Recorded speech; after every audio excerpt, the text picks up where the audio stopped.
Bonjour à toutes et à tous et à tous les amoureux, bienvenue dans cette nouvelle vidéo et aujourd'hui vidéo spéciale Saint-Valentin parce que c'est demain la Saint-Valentin, la fête de tous les amoureux. Donc vous m'avez demandé, beaucoup d'entre vous m'ont demandé quel serait le top des meilleurs films romantiques, des films d'amour, etc. Alors plutôt que vous de faire un top 5 des meilleurs films d'amour romantiques et compagnie, parce que j'ai peur là de citer un peu toujours le même film, c'est-à-dire qu'on va revenir sur Titanic, sur Roméo et Juliette, je sais pas moi, Coup de foudre à Notting Hill par exemple, 4 mariages en enterrement, un peu toujours les mêmes films, j'ai décidé de vous parler d'autres films. Alors, ce sont des films qui sont connus par certains cinéphiles, peut-être pas par tout le monde justement, et c'est pour ça que j'ai choisi d'en prendre 5 ou 6, et sans les classer bien évidemment, donc ce ne sera pas un top, mais pouvoir vous parler un peu d'autres films que ceux qu'on connaît un petit peu par cœur. Voilà. Et pour ce faire, on va commencer par un réalisateur évidemment que j'adore, j'aime caler 95% de ses films, Monsieur Woody Allen, voilà.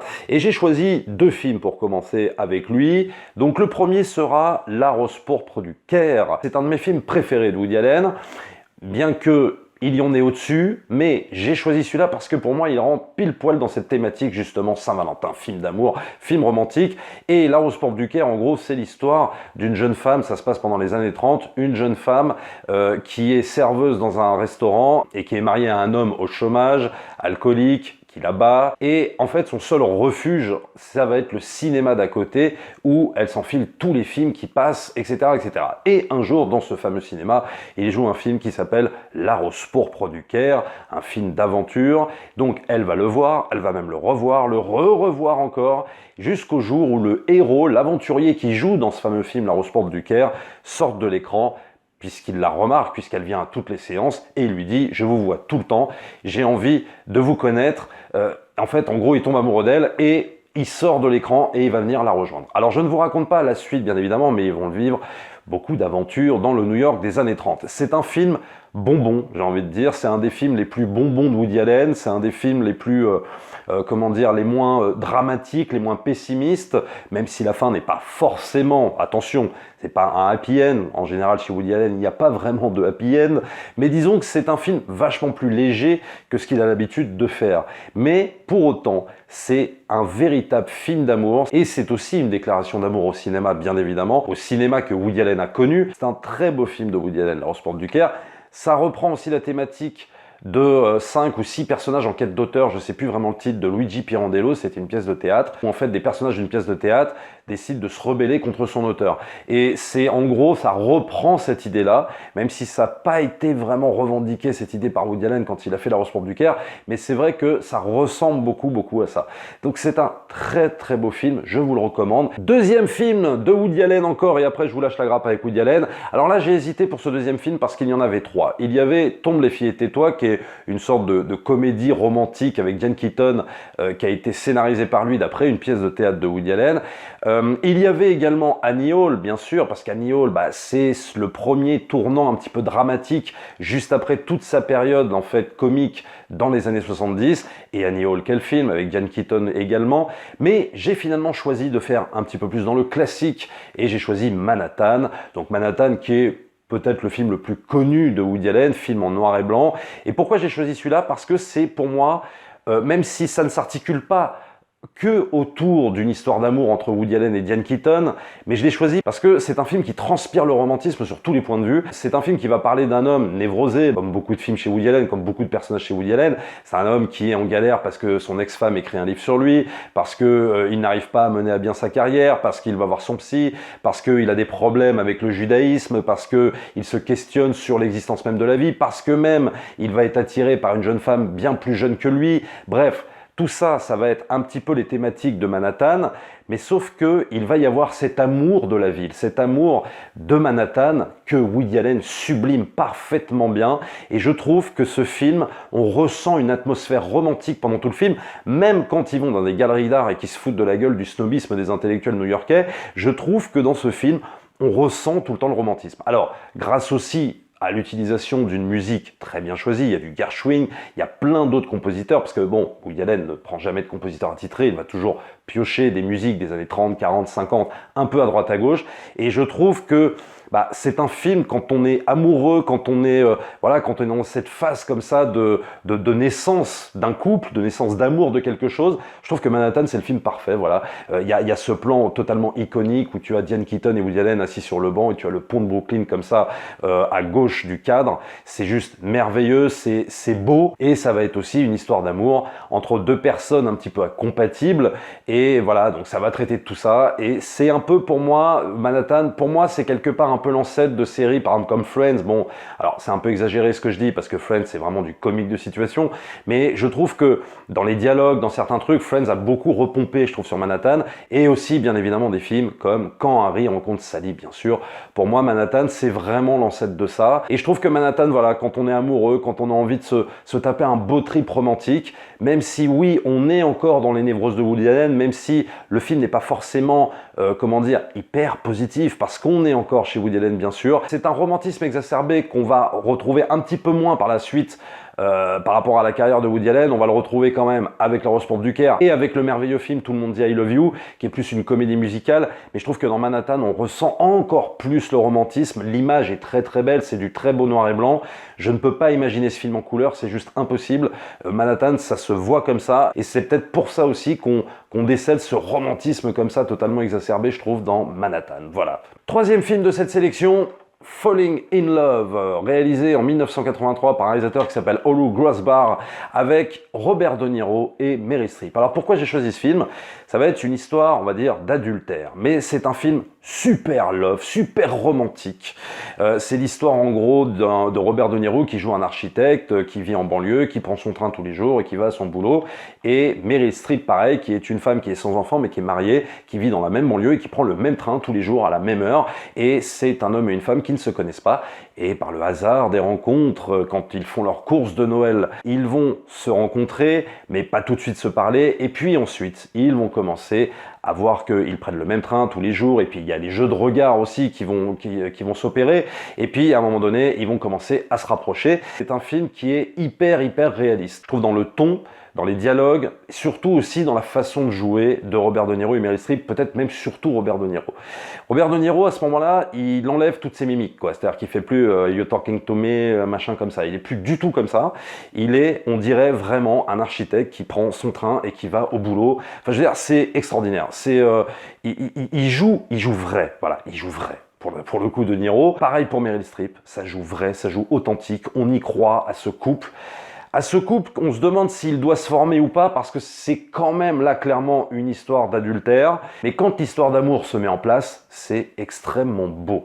C'est extrêmement romantique, c'est magnifique. Je vous conseille ce film, Falling in Love. Je ne vous révélerai pas la suite, je ne vous révélerai pas comment ça se termine. Il y a peut-être un côté, allez, un petit peu violon sur la fin, bon, mais c'est ça qui est beau aussi, c'est ça qui est beau, c'est ça qui est bien. C'est des films d'amour aussi, ça peut être violon, c'est pas grave.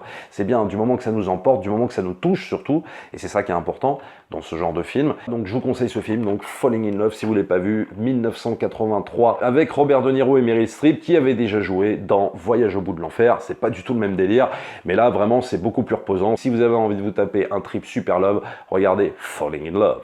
Quatrième film, j'avais envie de sélectionner Jungle Fever de Spike Lee. Alors j'adore ce film, c'est peut-être, allez, une des rares histoires d'amour réalisées par Spike Lee, l'histoire d'amour quasi impossible, ou peut-être possible, on ne sait pas, pour ceux qui ne l'ont pas vu, j'en sais rien. L'histoire d'un architecte noir joué par Wesley Snipes qui vit à Brooklyn, marié, avec un enfant, et qui va tomber amoureux de sa secrétaire blanche, qui est jouée par Annabella Sciorra. Alors, ce que j'adore avec ce film, c'est qu'on retrouve la thématique chère à Spike Lee, c'est-à-dire de parler du communautarisme évidemment aux États-Unis, d'opposer les noirs et les blancs, mais tout le monde en prend pour son grade. Et Spike Lee nous montre par cette histoire d'amour qui est très belle et super bien exploitée. Il y a des moments vraiment intimes qui sont pas forcément des scènes de sexe ou quoi ou qu'est-ce, mais c'est vraiment des scènes intimes. On voit vraiment les comédiens sont cadrés en très gros plan.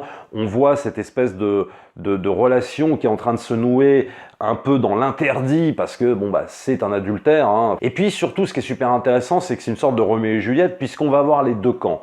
On va avoir le camp de Wesley Snipes entre guillemets, hein, le camp bien sûr, qui va lui recommander de ne pas tomber amoureux d'une blanche.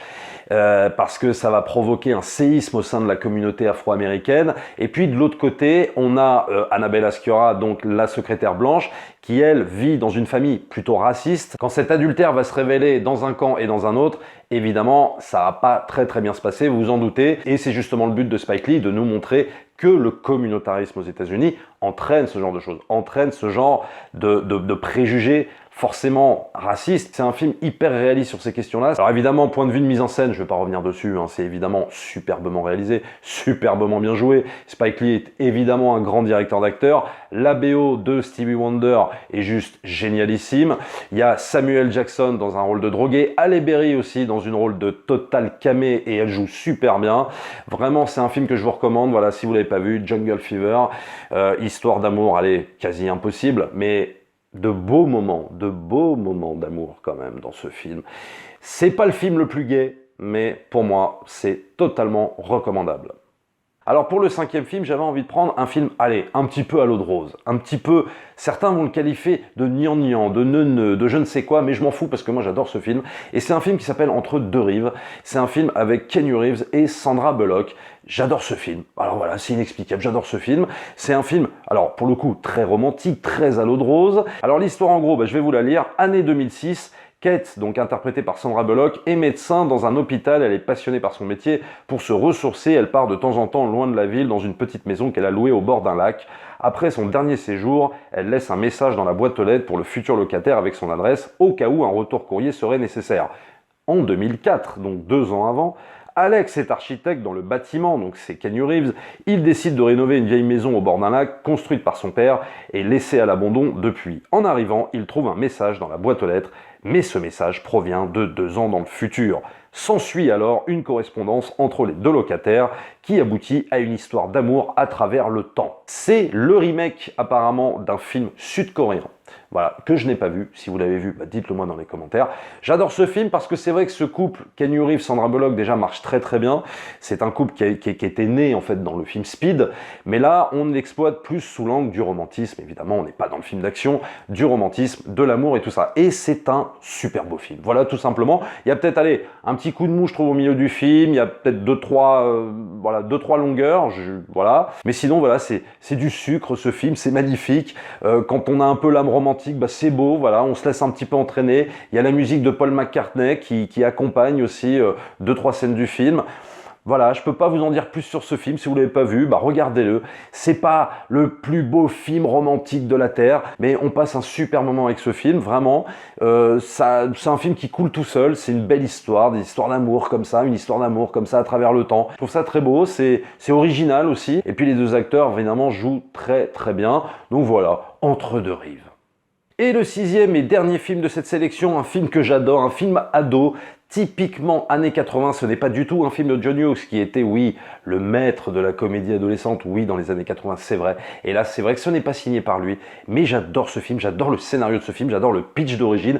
C'est un film qui s'appelle Can't Buy Me Love, avec Patrick Dempsey, oui, il a commencé dans ce film, et on est loin là clairement de l'image de beau gosse qu'il avait dans Grey's Anatomy. Alors de quoi ça parle? Can't Buy Me Love. Ronald Miller, donc Patrick Dempsey, un jeune lycéen coincé, un peu geek aussi, ne supporte plus d'être considéré comme un loser et rêve de devenir un garçon branché. Il passe un accord avec Cindy Mancini, l'une des filles les plus populaires du lycée, en même temps que son amour secret, afin qu'elle lui permette de devenir enfin à la mode. Pour 1 000 $ et pour 1 mois, il se fait passer pour son petit ami et commence à être une star dans le campus, mais rien ne va se passer comme prévu.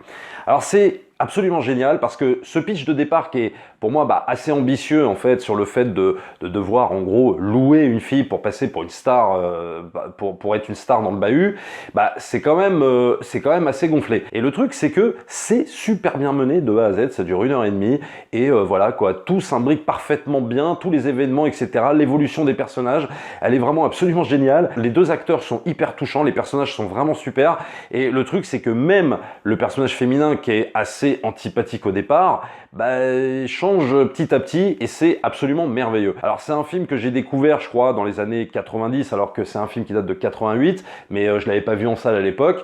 Et quand je l'ai vu, vraiment, j'ai adoré. Bon, c'est vrai que j'aime beaucoup, moi, les comédies teenage et tout, John Hughes et tout ça. Je suis pas très fan d'American Pie, mais dans Can't Buy Me Love, on n'est vraiment pas là-dedans. Il n'y a pas d'histoire de sexe ou quoi que ce soit. C'est vraiment, on reste très en surface sur les sentiments, mais c'est vachement bien exploité et du coup, les personnages se découvrent des choses qu'ils n'auraient jamais soupçonnées en eux, quoi. Et c'est absolument prodigieux. Je trouve que Patrick Dempsey s'en sort très bien. La fille aussi, qui est décédée, je crois maintenant, s'en sortait vraiment très bien en termes de jeu d'actrice. Tu as même un film avec Emma Stone qui s'appelle Easy A, qui reprend pas mal de choses des films de John Hughes, dont Breakfast Club et tout ça, et qui même dans un plan reprend un des plans de Can't Buy Me Love, voilà, pour ceux qui connaissent, et pour ceux qui connaissent Can't Buy Me Love, bah, vous saurez évidemment de quoi je parle. Pour les autres, franchement, regardez-le, c'est un film qui a été édité par Disney, enfin qui a été produit par Disney, à l'époque, par Touchstone Pictures, qui était la branche adulte, en fait, de Disney. Si vous tombez dessus, franchement, mais régalez-vous, vous allez retomber dans l'adolescence, c'est absolument prodigieux,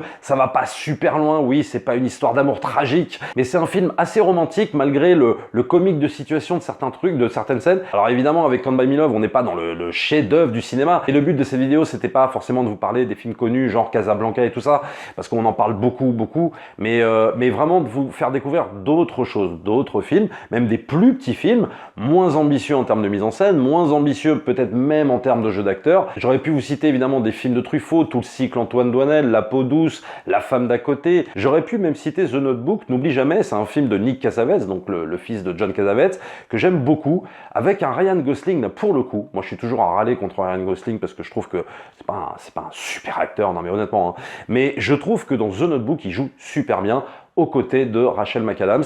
Et c'est vrai que c'est un film aussi que j'aurais bien voulu parler, mais bon, il faut faire des choix, il faut faire une sélection. Donc voilà, abonnez-vous à la chaîne, likez, partagez évidemment comme d'habitude. N'hésitez pas aussi à vous rendre sur les deux liens qui soutiennent la chaîne, le lien Tipeee, le lien Utip. Et nous, on se retrouve très vite pour une prochaine vidéo. Ciao.